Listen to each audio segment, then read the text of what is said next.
Germany has seen so much development over the past 5 or 6 years. I think ultimately by the end of my career, I just want to leave that place in a better spot than when I found it. And I think so many others alongside me and our generation too, like, want to do the same. We have some growth still, but I think that's the exciting thing is every year you kind of see us take more strides toward that spot.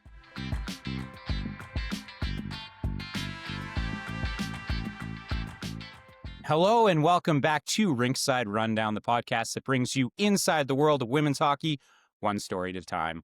I'm your host, Chris Sinclair, and today's guest is Nina Jobst-Smith, a steady and fearless defender who just wrapped up her 5th season with the University of Minnesota Duluth Bulldogs. A native of North Vancouver, British Columbia, Nina has represented Germany on the international stage, captained the University of Minnesota Duluth Bulldogs this past season, and ready to start the next exciting chapter of her amazing hockey career. Nina, welcome to the show. How are you doing? Great. Thank you so much for having me, Chris. I am so happy to have you here and to learn so much more about your incredible journey, both on and off the ice. Every incredible journey has a beginning. So let's rewind the clock. Let's go back to that beginning.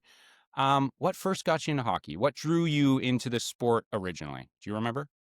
Yeah, I think as far as I remember, it was just one of my friends happened to be joining and asked if I wanted to join with her. And I finished my first year. I wasn't a super big fan, according to my mom. And then she ended up enrolling me for a second year. And I actually fell in love with it that second year. I had a great coach, and the rest is kind of history from there. Take us back to those first moments of lacing up the skates. Was that something, do you remember saying to yourself right from the start that this was something that you wanted to do, that you could see yourself doing? Or did you kind of say to yourself, you know what, like, this is just more of a casual thing for me? Yeah, I wouldn't say casual just because I'm a pretty competitive person, but I think at the time I didn't know where it would take me.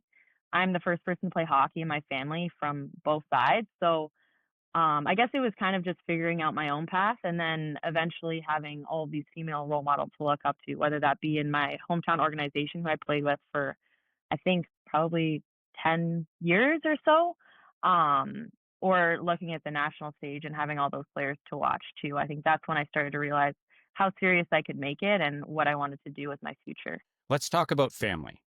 Let's talk about that sort of support system that you had. And maybe some of those sacrifices. I think when we see an athlete, we see, the goals, the big blocks, the great saves, the wins, the losses, but we don't necessarily have that opportunity to learn more about maybe the people who helped you to overcome some of those obstacles that you had away from the ice, or those days where you're just feeling really bummed about your performance. Who was there for you in those moments, and what did family mean to you, especially early on in your formative years in hockey? Yeah, I mean, both of my parents had to sacrifice a lot. My dad was working a ton of hours to be able to kind of support my journey while my mom was chauffeuring me and driving me all of these places. And I think that's, yeah, I have so much to credit them for. Obviously, nothing happens without sacrifice and them being willing to do those things. So whether it was 5 a.m. practice on a Wednesday morning or whatever else in between, they were always there for me. And I also have to give a lot of credit too to the people that were willing to help out in between, right? Like, I have a younger brother and my mom sometimes had to stay at home with him. So I was catching rides with teammates and their parents. So I think it's a community, but also I have to give a huge shout out to my parents, and I'm super thankful for both of them. That was a big part of my senior speech this past weekend in graduation. So And I want to stick with the family theme for another moment here, because you know, as I mentioned off the top, you are a North Vancouver native, but you have strong German roots representing your country on the international stage, even most recently at the Worlds. Um, how much did playing, or how much rather, did that heritage play into your hockey journey? Yeah, I mean, with the 2010 Olympics being in Vancouver, that was a really cool experience, being able to see all the nations that came there and perform. And it was always a conversation in my family on if I was going to go overseas and get my eligibility to be able to play with the German national team. And thankfully, I did that in my grade 12 year, and I've had so many incredible opportunities. And that organization has been so supportive of me and my journey, although it doesn't always look like everyone else's. I think that's just something that shaped me into the person and player I am today. So I'm super thankful for everyone who's been able to make that happen. I had a great team staff, team manager over there, and the national team as well, and my mom, who was a big part in organizing all that for me. So yeah, it was always a conversation, but it became a reality later in my high school journey when I wanted to get my eligibility and head over there before going to college. I want to go back a little bit just to your junior career and having the opportunity to play for the Greater Vancouver Comets, for example.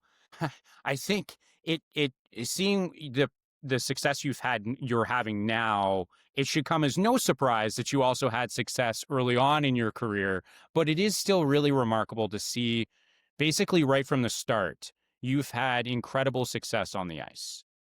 What do you attribute that to? Well, thank you. I think we talked about it earlier, but the opportunity that was there and the coaches, the skill sessions, and all of that, having that local was really helpful to me. And I think you touched on the Greater Vancouver Comets. I had an amazing coaching staff there who supported me in the bigger steps or the next steps in my journey, right? That's kind of the time when college recruiting was big, and I think they did a great job of pulling together a really great team. So I have a lot of amazing teammates to thank from that first year and second year there who have gone on to have great careers and go on their own paths. But yeah, I think just how many people were supportive. I think the coaches, I think there's just so many great resources in the lower mainland that I was just so fortunate to have. So I have to credit it all to the people who helped me get where I am today. So You touched on it just a moment ago as well, but going and playing overseas in the DFEL, let's just start more broadly and we'll get a little bit more nitty gritty into it in just a moment. But just what was that experience like for you playing overseas and now being away from that aforementioned support system, more direct support system that you had? yeah, I'll be honest, at the beginning it was very overwhelming. You go from being in the comfort of your own home with your family and having that support system like you mentioned, but I will say that the people I played with on that team were just great to me, although some of them were a handful of years older than me. They all took me under their wing, maybe gave me a meal here or there when I was just kind of learning how to cook or driving me to the rink. I had two awesome roommates who actually played on the national team. One has since retired and the other is now my D partner there. So just long lasting friendships. And I think creating that new support system is something that really just helped me be excited about the opportunity and get my feet under me. And just, yeah, my continued journey with the national team is just really exciting every time I go back and get to see those people and former teammates. So Going over there and having that opportunity to experience a different style of play or a different environment on the ice, how do you think that also helped to shape you as a player, right? It's Mhm. very different. How do you think that it helped you in that area and especially now as you've continued your hockey journey? Yeah, I think learning to be adaptable is a big piece of that, whether it be on ice, who you're playing with, even the ice surface or whatever systems you might be playing. I think that prepared me for college in the sense that I had to be adaptable, right? Everything was changing. Even the style of play in college was a lot different from what it was out on the West Coast. I think, yeah, having that initial kind of shock happen prior to college really helped me have my feet under me by the time I got to UMD.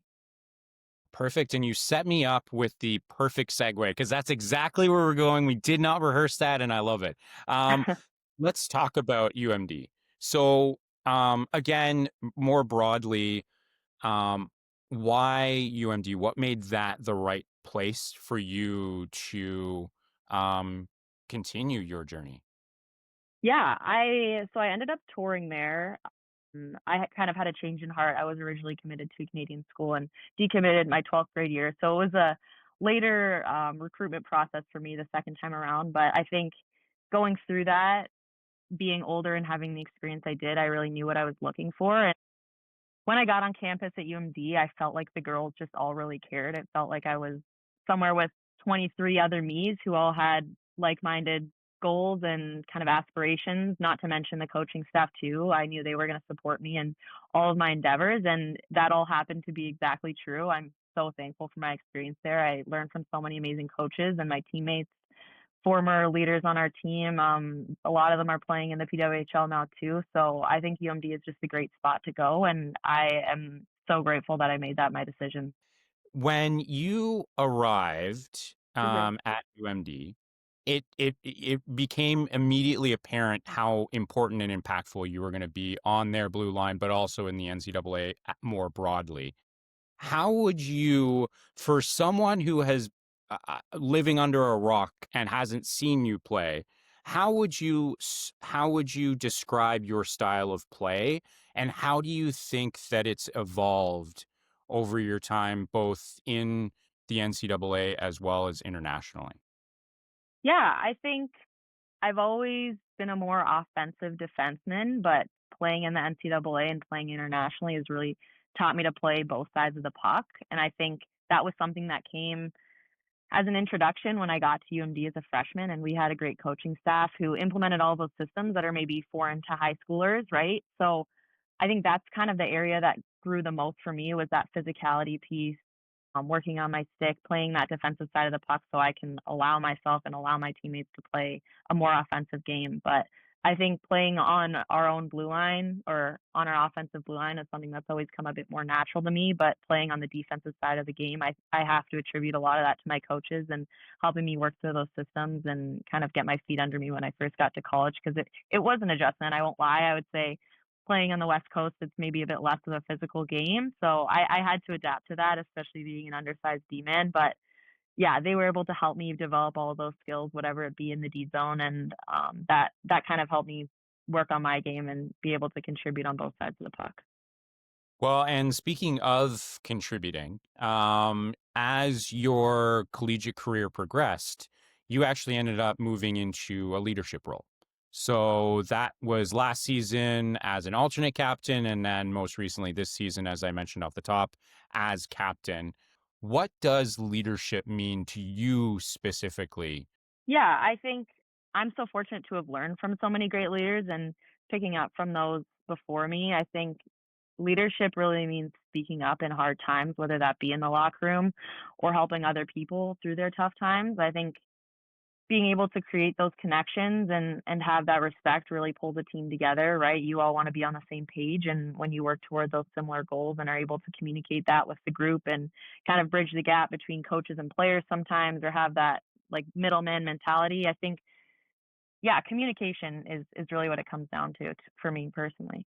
How do you think being a leader has helped you to become a better, of course, a better hockey player, but also a better person away from the ice? How has it helped you to grow and to better understand yourself and to, I mean, grow into, especially as you're embarking on this next exciting chapter, how that's going to impact you there too? Yeah, I think being a leader has just taught me to appreciate what it means to be a leader and what it means to be in those situations. I think I've been able to learn from so many people and been put in obviously hard positions, having to have conversations and be able to do some of the not so fun work, but that ultimately has just grown and, like you mentioned before, helped me push me out of my comfort zone and kind of helped me grow as a character as well. Do you think that having the opportunity, so moving into that captain's or the starting obviously with the alternate captain and then captain, do you think that's also helped you internationally and being able to connect and grow internationally as well with the program, with the German program? Definitely. I think being a leader helps grow your confidence, right? It shows like your coaches have that trust in you and want you to help represent the team. So definitely it's helped me be a more confident player in the locker room, and I'm willing to say things and voice my opinion and speak in those harder moments. So it's helped with the national team as well too. I think I've been able to kind of get my feet under me, and especially this past year in some of those bigger tournaments, been able to voice my opinion. Obviously, like the captains we have there are really supportive in me too, and I think they do a really great job at integrating everybody and making everybody's opinions feel heard and seen. So When you get to the NCAA, of course, you're also layering in becoming a great in academic on the academic side of your life as well as also trying to balance maybe a life outside of the hockey world and outside of the rink. How did you find first that adjustment to the NCAA, having to balance those two things or three things, and how do you think it helps you to grow in being able to balance all of those different responsibilities and aspects of life? Sure. I think for me, at least, the academic side, I feel like transferred really well from Canadian college and or Canadian high school, and having to kind of work alongside your high school teachers and let them know your absences and all of that. So I think you're always managing both of those pieces. Sure, does it become a lot more intense? Definitely, because you're going from maybe practicing for an hour a day to being at the rink for 4 or 5 hours a day. And I think that first season was a little bit overwhelming in itself just because it was COVID. So a lot of our courses were online. But what I was actually really fortunate to have done was taken my courses online when I was overseas in Germany. So kind of pre-COVID, I had already adopted that online learning. So it actually transferred really well for me. But as far as the school piece goes, I just finished up my degree in civil engineering, and I think what really helped me with that, or at least be able to manage both, was that when I was at school, I was focusing on school, and when I was at hockey, I was focusing on hockey. And having those two separate entities really just helped me reset and refresh every time I was getting to the rink or getting to school. There wasn't a lot of time in between to overthink or maybe worry about too many things. I really enjoyed having those two separate identities, like one being an athlete, but also being a student. And I think that's what made my college experience a lot more enjoyable, was being able to switch when maybe things weren't going as well as I wanted them to at the rink into my student mode and focus on that. And then when I got back to the rink the next day, I had kind of already reset and was ready to take things on again. Where did that mentality or that mindset stem from? Was that something you always had, or was that just something that's grown from your experiences? I think that's something I learned to appreciate more, but I've been really academically inclined kind of my whole life. For whatever reason, I've put a lot of pressure on that side of my life. I don't think my parents really had one thing or another to do about it either. It was just kind of always who I was, and I really enjoyed learning. And I wasn't actually in civil engineering to begin with, but it was something I decided I wanted to go into. I was originally a little bit worried about kind of the workload and managing all of that, but when I made the switch over, it was just so much more enjoyable. I had a whole new passion for academics, and that was in my end of my sophomore year. So that was a really, I'm really glad I made that decision. Yeah, apparently, and it worked out really well for you. So, Thank you. um, I want to, now that your collegiate career is behind you, I want to give you maybe a chance to reflect. What has that experience at UMD meant to you? And with this exciting new, as I keep saying, this exciting new chapter ahead of you, what is that? How has your time at UMD really helped you and set you up for this next chapter? Yeah, I mean, 5 years is a lot of time in your life when you're only 23 years old. So being a Bulldog, I know, is going to stick with me forever. This has probably been the longest chapter of my life so far, and I've just learned so many life skills in doing that. I think the adversity, for one, it being COVID, the ups and downs of just a college career in general, having to navigate like just how you as a player need to prepare to be able to perform. I think that's a big piece that I learned throughout college, was that consistency. I think reflecting back on this most recent year, I was able to stay in a headspace where I was able to play consistent throughout the whole season. And I'm really proud of that. That's not something I know I would have been able to do 4 years ago when I came in as a freshman, nor was I doing it. So I think that's something you need to learn before you enter the pro landscape, along with obviously many other things.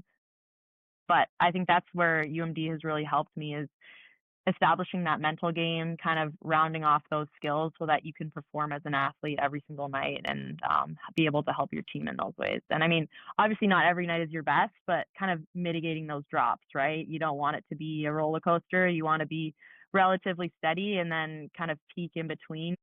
Yeah, that's the biggest part of my game. I think I grew under my coaching staff and alongside my teammates at UMD.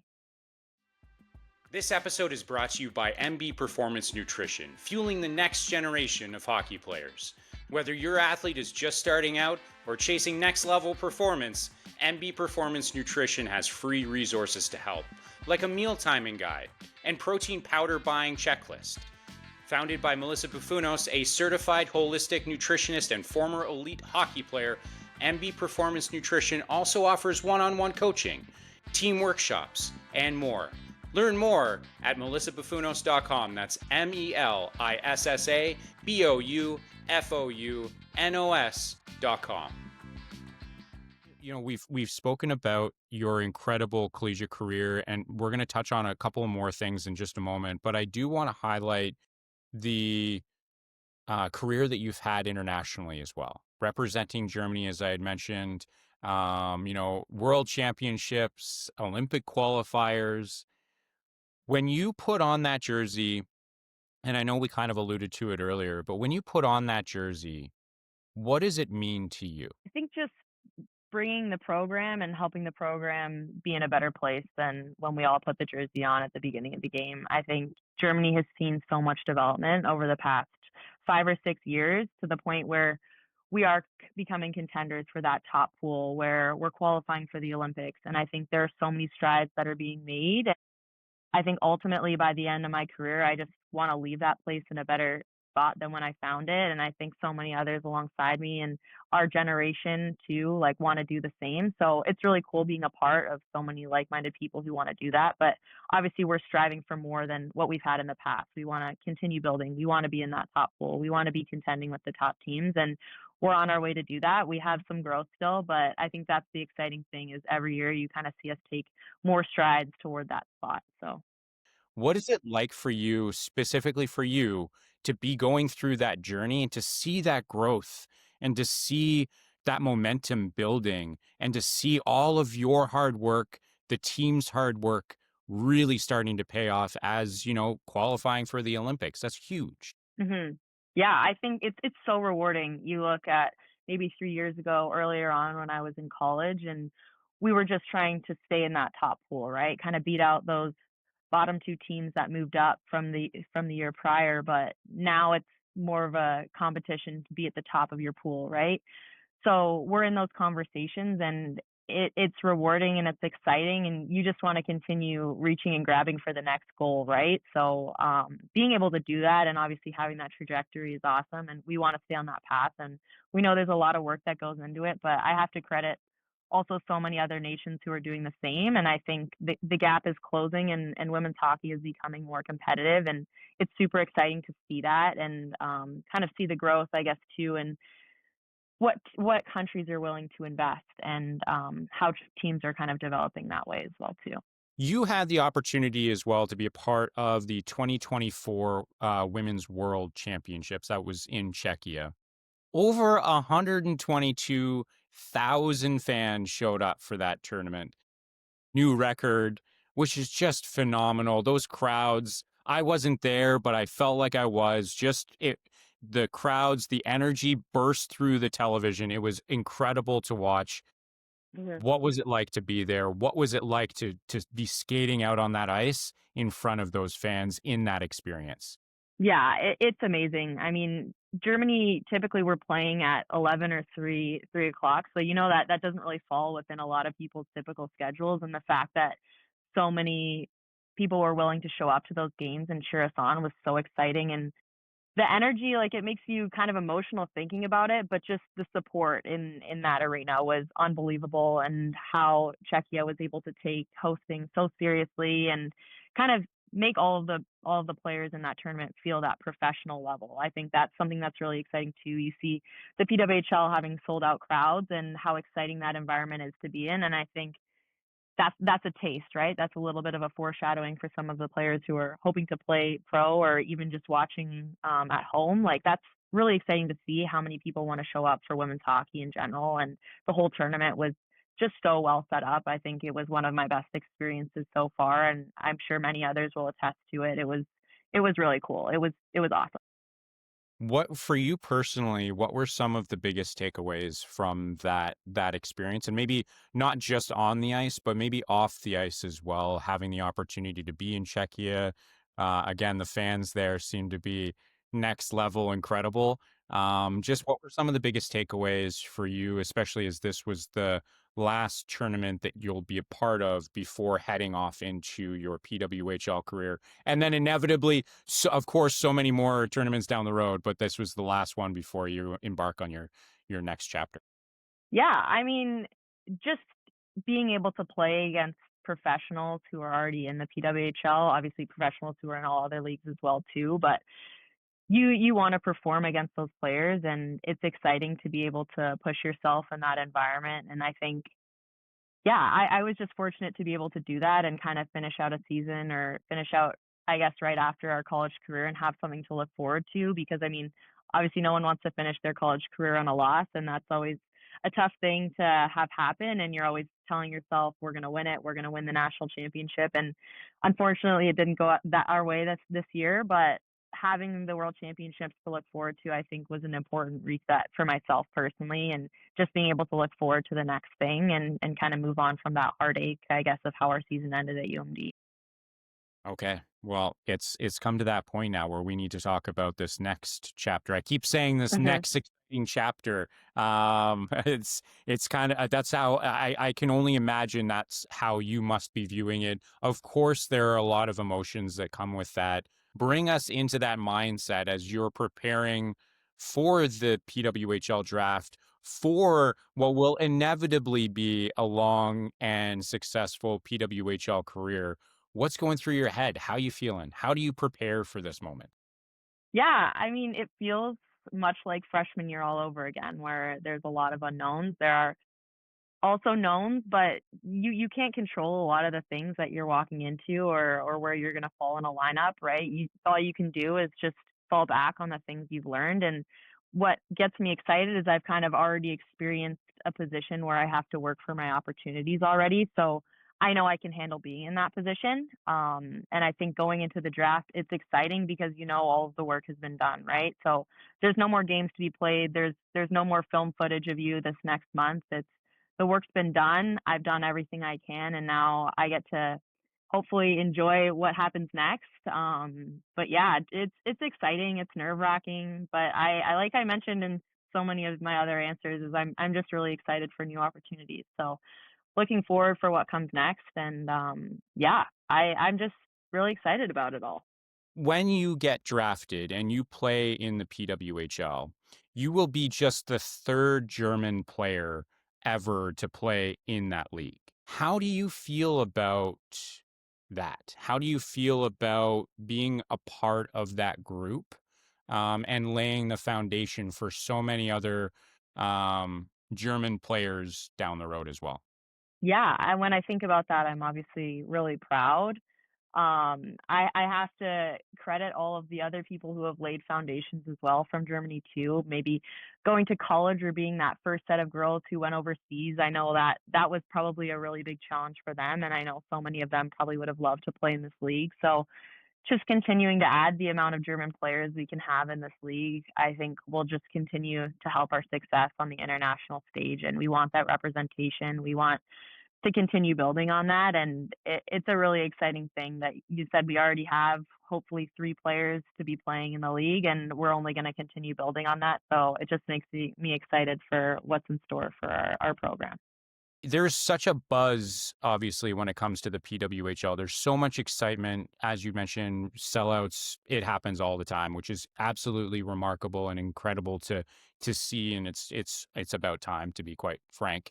When you are now looking at stepping into that, you're stepping into a league that has a very clear, sustainable future, which is not necessarily something or hasn't been something that the women's game has had the opportunity, or let's call it a luxury, as the men's side has.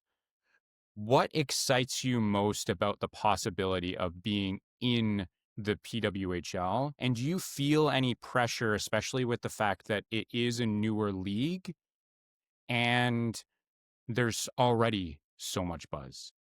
Yeah, I wouldn't say there's too much pressure when I think about it that way, but I'm sure in the moment I'm going to be feeling pressure. I don't know where it'll come from yet, but if I end up playing in my first game, I'm gonna be excited, and there's gonna be pressure there, right? It's gonna feel like freshman year a little bit all over again, where you're getting your feet under you, you're adapting to new things, you're adapting to a different style of play. Obviously, it's more physical, it's faster, it's just another concentration of all of the best college players being brought together and reforming new teams. So you're just looking at another step up, right? So thankfully, I've been able to play on the international side and experience a little bit of that. But I can't put too much pressure on myself right now because I don't know where I'll be at. So How reassuring, though, is it then that you, as you mentioned, you've been through, I'm going to say comparable feelings that you must be feeling in this moment in your past, whether that's freshman year, maybe that was internationally,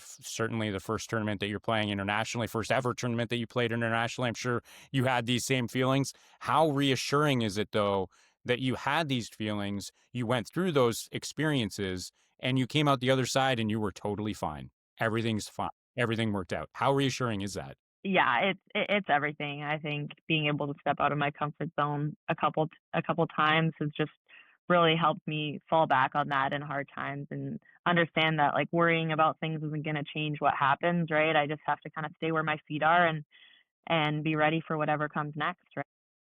You had alluded to it before, but UMD, there's something special about, there are a lot of things that are special about that program, of course, but the success that those, that athletes from that program have had now as they've moved on to the PWHL. What is it like for you to watch former teammates carve out their own path in this league, and how does that inspire you to do the same in the near future?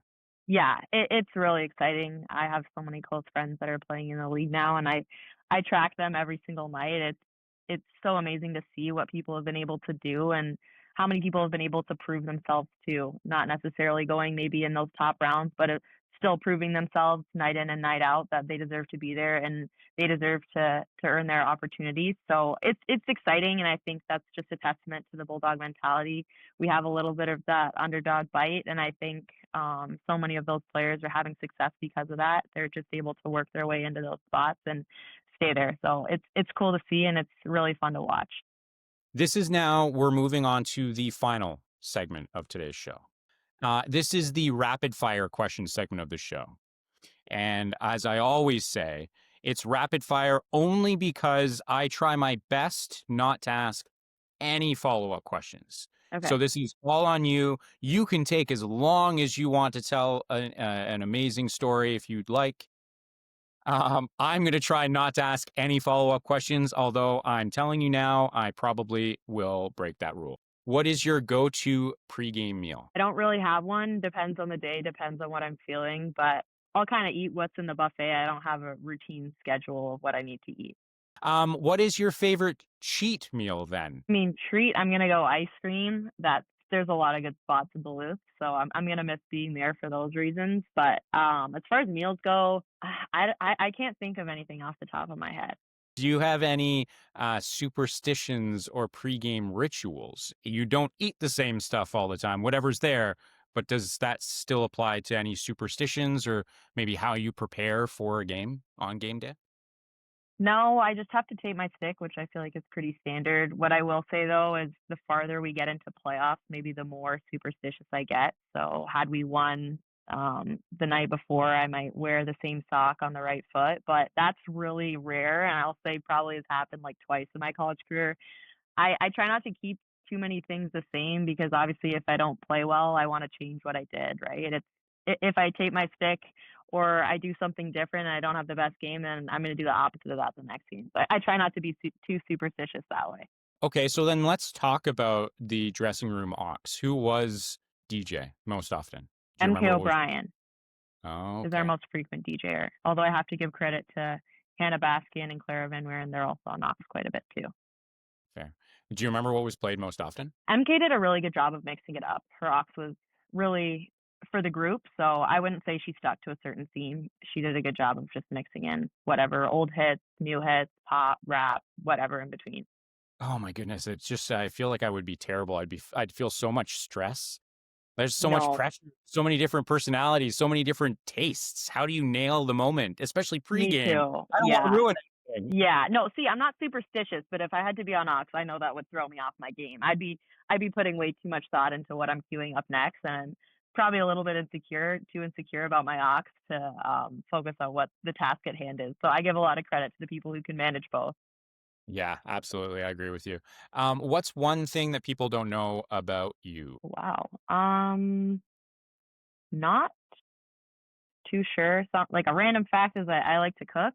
I like to take time cooking, especially in the off season too, when I can really enjoy it and try new things. But I'll say like I'm more of a creative cook where I don't follow a certain recipe. I'll kind of look at like a guideline on how something's made and then throw things together and try to whip up my own version. So Okay, well, I've already broken the rule, so I'm just going to keep going with it. I'm going to ask you a follow-up question here. What okay. if since you are so creative in the kitchen, do you have a like a go-to meal that you enjoy making the most, or what has maybe surprised you the most about something you decided to try to make?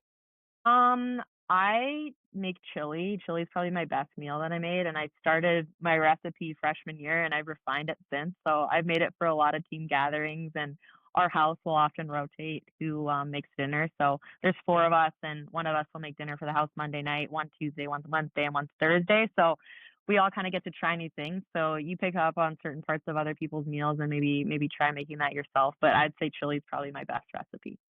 Good answer. Yeah, yeah, yeah. When you nail a chili recipe, you run with that because it's fantastic. I know it's Um, so easy. yeah. Don't take away from the hard work you put into it. I'm sure No, it's yeah. fantastic. Yeah, It's been yeah, it's years in the making. It's been Yeah, years in the exactly. Yeah, making. yeah, yeah. Years of refinement, of course. Yes, yes. What's one word that your teammates would use to describe you? As a player or as a person? You let's do both. I've never thought about it, but let's do both. Okay, I Be think different, of course. the people who know me best would probably describe me as quirky, or just fun. And then I think players tough because I think everyone sees players differently or appreciates different things. But I'd probably say they'd call me a competitor in practice. That's probably one of the biggest things I think about as myself, and so probably just competitive. What's something that remains on your bucket list? I mean, traveling more is an easy answer. I don't want to give a boring answer, but maybe like renovating homes, buying and flipping homes. So that would probably be like something I'd want to do later on in life, like an Airbnb type rental property, something like that. That's probably on my bucket list. Hopefully I can do it. Okay, there we go. Wow. You heard it here first, folks. All right, there we go. Okay, I do have to ask though, traveling, do you have like, is there a spot that you'd like to travel? Because you've actually had obviously the opportunity to travel. I mean, Mhm. in a sense. But do you have a spot that you'd like to go to? Nowhere specific. I'll say probably somewhere you can't go for hockey. Let's put it that way. I've done a lot of traveling in Europe and North America, so getting out of those continents somewhere different, I think would be cool. Just separating from hockey experiences. Yeah, of course, that's balance. It's Yeah, important. yeah. Um, if you could talk to your younger self, what would you tell her about what's ahead, about the journey that you're about to embark on? Don't worry about it. It's going to be really fun. All right, yeah. I mean, I guess we could have just said, "Be where your feet are." You Yeah, know, like, yeah. yeah, that's fair too. Okay, good answer. Um, I want to know as well. Lastly, when people look back on your career, when everything's said and done, what do you hope they say about you? Man, she was a great teammate. Nice and simple. Nice and simple. I like Yeah, that. I think that's what people remember, right? Like having a great teammate, and those are the people that have had the biggest impact on my career. So I hope I can do the same for other people. Pay it forward. I like that. Yeah, yeah. Good. Yeah. Almost spoken like a true leader. Thanks. I'm not Well trying to done. make it sound scripted.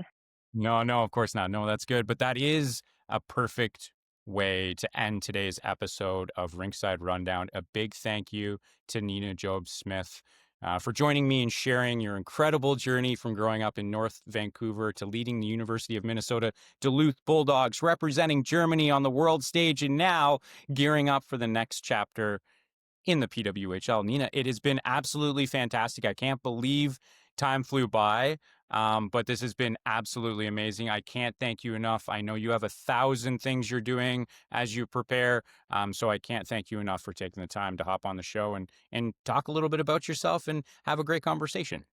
Thank you so much for having me, Chris. I'm looking forward to our paths crossing again in the future. Yeah, same here. And if you enjoyed this episode as much as we both did, don't forget to subscribe, leave a review, share it with your fellow hockey fans. Your support helps us to grow and bring you more incredible stories just like this one from around the world of women's hockey. I'm Chris Sinclair. Thank you so much for tuning in, and I'll catch you next time on Rinkside Rundown.